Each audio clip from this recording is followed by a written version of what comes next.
पुढच्या बातमीकडे। उपमुख्यमंत्री देवेंद्र फडणवीस आज इंदापूरच्या दौऱ्यावर आहेत। फडणवीस यांची इंदापुरामध्ये सभा होणार आहे।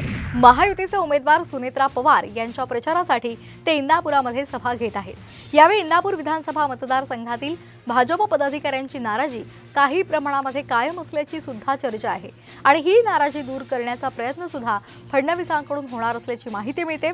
दरम्यान महायुतीचा धर्म सगळ्यांनी पाळला पाहिजे असे सूचक विधान हर्षवर्धन पाटलांनी केलेलं आहे। देवेंद्र फडणवीस साहेब त्या ठिकाणी आपली भूमिका मांडतील। ज्या अर्थी त्यांनी स्वतःहून फोन करून मी इंदापूरला येऊन तुमच्या कार्यकर्त्याशी मला संवाद साधायचा आहे, त्याचा अर्थच असा आहे की त्यांनी पण काय मनामध्ये ठरवलं असेल की या इंदापूरचं सोल्युशन काय काढायचंय किंवा इंदापूरचा काय तोडगा काढायचा आहे, की आज जसं तुम्ही आम्हाला महायुतीचा धर्म पाळा म्हणून सांगताय तसं महायुतीमधल्या सुद्धा घटक पक्षांनी सुद्धा महायुतीचा सुद्धा धर्म पाळला पाहिजे।